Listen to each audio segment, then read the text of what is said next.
السلام عليكم قيارتنا aadka qiimaha badan maanta waxaan meeshan ku sameynayaa ama aan ii wadno waxa waaye cabitaanadii ramadaanka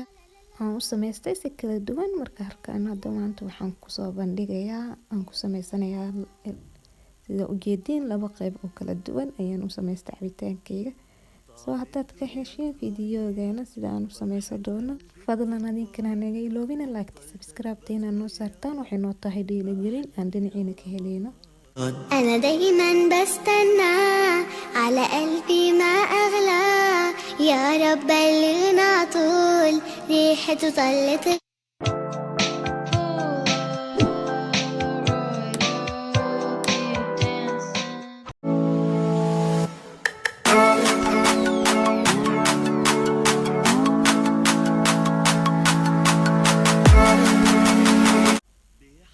qarahan ma wada isticmaali doono oo waan kala jeexanayaa jeex kaliya ayaan ka isticmaali doonaa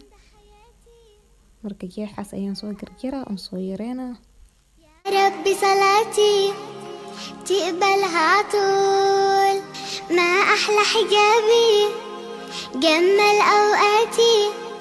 وزي صحباتي عايزين عطول رمضان ده حياتي سماع مماتي يا رب دعاتي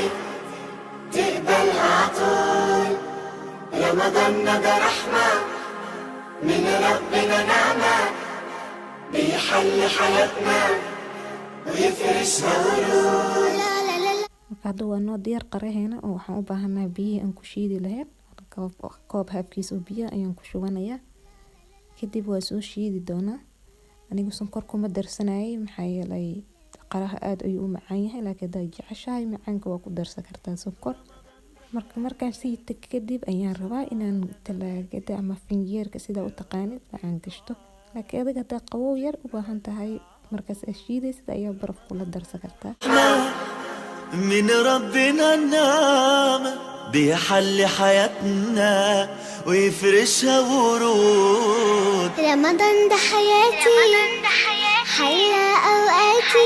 marka hadda waa noo soo shiidmay oo waa noo diyaarsan yahay oo isaga waqti badan kaama qaadanaya qaraha marka hadda wax yar ayuu iga batay soo hal koob iima noqonaya marka laba koob ayaan ku kala shuba doonaa عايزين عطول رمضان ده حياتي رمضان ده سماع مماتي يا رب دعاتي تقبلها عطول haddana waxaan rabaa inaan cannaaskan wax kale aan ka sameeyo anuun shiidin aan rabaa inaan isticmaalo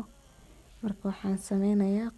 marka horeeto waan soo kala jartay oo qoryo ayaan ka taagtay qoryahaas ayaan rabaa inaan soo suro wax yar oo fruit ah waxaan haystaa oo weelka igu jiro isticmaalaya waa strawberry canab jeex yar oo qare ah canabka labadiisa nooc oo kala duwan iyo yabkaas liinta ayaan kusoo sharxanayaa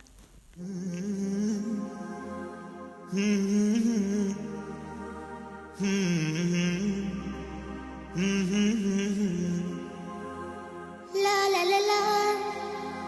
لا لا لا لا لا لا لا لا لا لا لا طعم الدنيا اتغير فرحة قلبي بتكبر وبطلتك بتغير ما أحلك يا رمضان أنا دايما marka hadda waan soo dhameeyay oo waan soo wada sameystay inta yareed aan u baahnay soo sidaan ayuu noogu soo baxay waxaan suurinayaa baash yareed aan ku cabi lahayd marka maanta waxaan rabay anuuna shiidan inaan isticmaalo cananaaska waad shiidi kartaa haddaad u baahanta haddii kaleeto sidaan ayaad ku sameysan kartaa sidaan ayuu maanta noogu soo baxay labadeena cabitaan aan soo sameystay marka cabitaan markii la dhaha maaha kaliya inaad cabitaanka la shiido sida ujeediinba cananaaska waxaan sameystay aniga oon shiidin waxaan ku sharaxay oon ku quruxsaday oo kaliya waa fruit kale marka maanta alaabtaan aan kasoo tuuray sida ujeediin aniga ila qurux badan tahay maasha allah waa alaab casuumaad ku fiican ma u baahnid inaad mar walba aad aadid meel kasoo gadatid cabitaan ama aad adigoo guriga ku sharaxa kartid waa kana cabitaanka sidaan ayuu igu soo baxay quruxda badan gabdhahayga igu xiran waxaan rajeynayaa inaa idinkana ka heshaan aad ayuu u fududayaa. waxaan rajeynaa inaad soo tijaabisaan. like-ka, subscribe-ka iyo commentiga waa xaggeena. بيحل حياتنا ويفرشها ورود